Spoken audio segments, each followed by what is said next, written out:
नमस्कार दोस्तों, आप सभी का स्वागत है। दोस्तों, आज मैं आपके साथ भगवान श्री कृष्ण के 10 उपदेश इस वीडियो में शेयर करने वाला हूं। इस उपदेश में आपको बहुत कुछ सीखने को मिलने वाला है, इसीलिए इस उपदेश को अंत तक जरूर सुने। तो बिना समय को गवाए चलिए जानते हैं सफलता दिलाने वाले भगवान श्री कृष्ण के 10 उपदेश।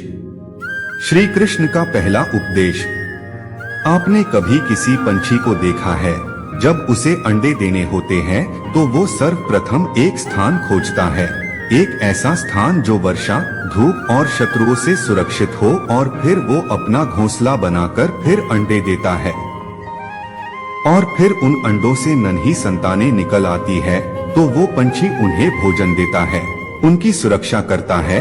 परंतु जब उनके पंख निकल आते हैं फिर न तो वह उन्हें खाना खिलाती है, न ही उनकी रक्षा करती है और न ही उन्हें घोंसला बनाना सिखाती है, वह तो उन्हें उड़ने की कला सिखाती है।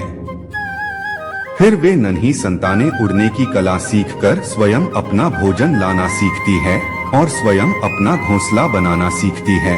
और हम मनुष्य क्या करते हैं? बच्चों के बड़े होने के बाद भी उन्हें उनकी चिंता रहती है और वे उनके लिए घर बनाने की कोशिश करते हैं। हम अपनी संतान को और भी शक्तिशाली बनाने के स्थान पर पंगु कर जाते हैं। दोस्तों, हमें भी वही करना चाहिए जो एक पंछी करता है, यानी अपने बच्चे को उड़ने की कला सिखाएं, यानी उसे अच्छे संस्कार दें और एक समय के बाद उसे अपना आसमान खुद चुनने के लिए आजाद कर दें। श्री कृष्ण का दूसरा उपदेश। दोस्तों, आप जानते हैं कि बहुत मेहनत करने के बाद एक चींटी अपने लिए एक छोटा सा घर बना सकती है, जो अन्य जानवरों के लिए एक छोटा सा सामान है, लेकिन उस चींटी के लिए यह सबसे महत्वपूर्ण घटना है, यह भी सबसे बड़ी सफलता है। उसने जो घर बनाया है वह मर जाएगा या नहीं, लेकिन वह सालों तक जीवित रहता है। दोस्तों, सफलता भी ऐसी ही होती है। एक दिन में सभी को सफलता नहीं मिलती, लेकिन यदि आप हर दिन निरंतर प्रयास करते हैं तो एक दिन आपको सफलता अवश्य मिलेगी। श्री कृष्ण का तीसरा उपदेश। दोस्तों, आपने घर के दरवाजों को लॉक करने के लिए लगाए हुए तालों को तो देखा ही होगा। दोस्तों, वह ताला झटके से भी खुलता है और प्यार से भी, यानी आप उस ताले को चाबी से खोल सकते हैं या फिर हथौड़े से खोल सकते हैं, लेकिन दोनों तरह से खुलने में अंतर होगा। यदि आप उस ताले को मारकर खोल देंगे तो वह ताला दोबारा काम में नहीं आएगा, लेकिन अगर आप उस ताले को उसकी चाबी से खोलेंगे तो वह ताला हमेशा काम आएगा। दोस्तों, ठीक उसी प्रकार हमारे जीवन में संबंध भी कुछ इसी प्रकार होते हैं। वे हमारे जीवन की खुशी और धन की रक्षा करते हैं, लेकिन क्रोध से किया जाए तो वे काम नहीं करेंगे। इसलिए प्रेम की चाबी से नहीं, घृणा की हथौड़ी से उन्हें खोलिए, क्योंकि आप हर बार नए दरवाजे ला सकते हैं, लेकिन नए संबंध नहीं ला सकते।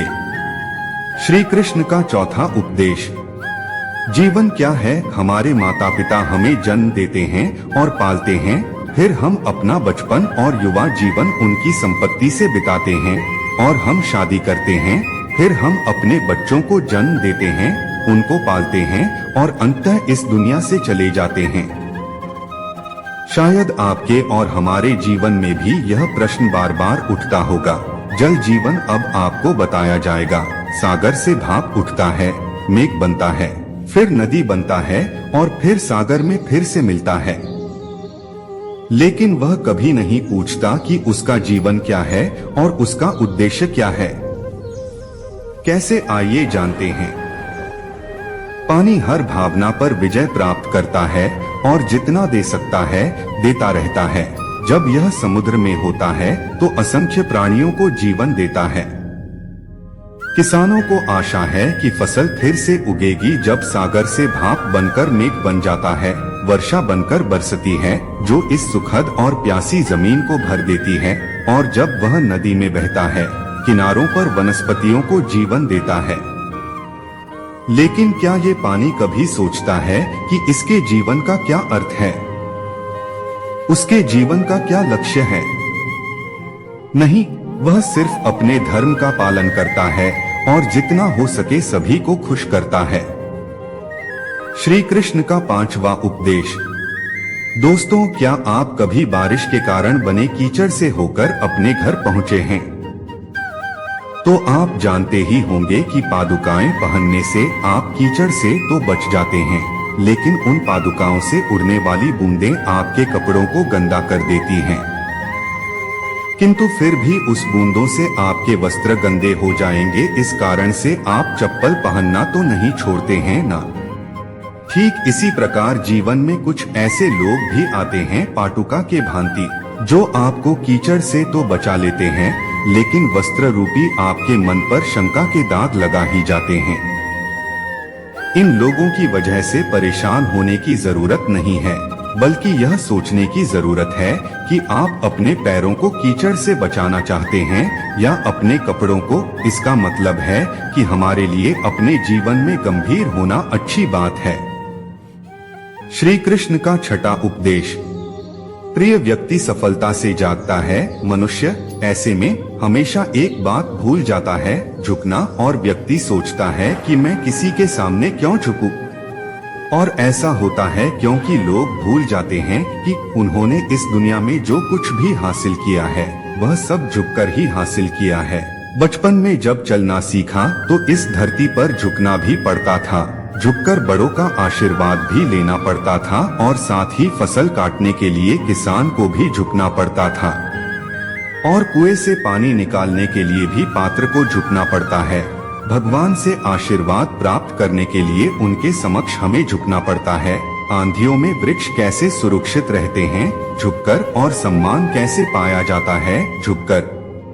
दोस्तों, इसी के समक्ष झुकने का अर्थ खुद का आत्म सम्मान खो देना नहीं है, बल्कि उसका अर्थ होता है कि विनम्र। दोस्तों, हम मनुष्य हैं, और इस आकाश की ऊंचाइयों तक पहुंचने के लिए हमें किसी पक्षी की भांति पंखों की जरूरत नहीं है, बल्कि हम जितना झुकेंगे उतना ही हम ऊपर उठते चले जाएंगे। श्री कृष्ण का 7वां उपदेश। आप इस दुनिया में ऐसे कई लोगों को जानते होंगे जो आपको स्वार्थी समझते हैं और आपको सिर्फ आवश्यकता होने पर याद करते हैं, अन्यथा वर्षों तक कहीं नहीं दिखाई देंगे, लेकिन वे आपको हर समय सहायता देंगे। आपको उन लोगों पर बहुत क्रोध आता होगा और आपका मन खिन्न हो जाता होगा दोस्त, और फिर आपको लगता है कि इस व्यक्ति की सहायता कभी नहीं करना चाहिए, लेकिन ऐसा कभी नहीं कीजिए। अब आप सोचेंगे कि मैं ऐसा क्यों कह रहा हूँ? क्योंकि भगवान श्री कृष्ण ने कहा कि स्मरण रखिएगा कि दीपक केवल तब दिखाई देता है जब अंधकार गहरा होता है, इसलिए उस व्यक्ति को मूर्ख समझकर क्रोधित मत हो जाओ, बल्कि खुद को दीपक समझकर खुश रहें और खुद को भाग्यशाली समझें, क्योंकि जब किसी को आपकी जरूरत होती है तो वह आपको याद करता है, और आप इस दुनिया में किसी की मदद करने के योग्य हैं। श्री कृष्ण का 8वां उपदेश। दोस्तों, हमारा शरीर प्रकृति की सर्वोत्तम रचना है, और जो अंग और तत्व हमें मिले हुए हैं ना, उन सभी का अपना अपना एक संदेश है। क्या है वो संदेश जो हमें हमारे शरीर के अंगों एवं तत्वों से प्राप्त होता है? दोस्तों, हमें देखने के लिए 2 आँखें, सुनने के लिए 2 कान, सांस लेने के लिए 2 नासिकाएं और 2 हाथ दिए गए हैं। दोहरा परिश्रम करने के लिए लेकिन जीभ केवल एक ही दिया जाता है, और उसकी भी रक्षा के लिए मजबूत दांत दिए जाते हैं। क्योंकि शब्द और शब्दों का उपयोग मनुष्य का सबसे बड़ा शस्त्र है, जिसका उपयोग जितना सोच समझकर किया जाए उतना ही मनुष्य अपने जीवन में ऊपर उठता है।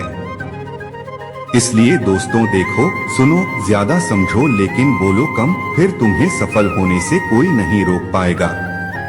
श्री कृष्ण का 9वां उपदेश। दोस्तों, गंगा जल को दुनिया में सबसे शुद्ध जल माना जाता है। क्या आपने कभी सोचा है क्यों? क्योंकि गंगा जल का जन्म और आविर्भाव दोनों शुद्ध हैं। वह शुद्ध है जहाँ से वह शुरू होता है, और शुद्ध होना बहुत महत्वपूर्ण है। दोस्तों, हमारा जीवन हमारे विचारों से शुरू होता है, इसलिए अपने विचारों को हमेशा शुद्ध रखें, क्योंकि इन्हीं विचारों से आपके शब्द बनते हैं। अपने शब्दों को शुद्ध रखें, क्योंकि इन्हीं शब्दों से आपके काम बनते हैं। आपके कार्य शुद्ध रखिए, क्योंकि आपके कार्य आपका स्वभाव बनाते हैं।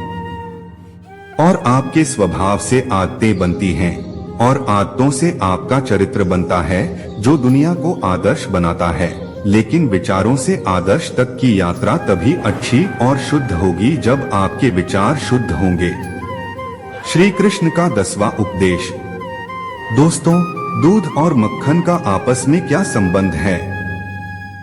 आप कहेंगे कि माखन दूध से बनता है, इसलिए ये इतना सरल है। और अगर मैं आपसे पूछूं कि इन दोनों में क्या अंतर है? कोई किट दूध की बोतल में गिर जाए तो आप क्या करेंगे?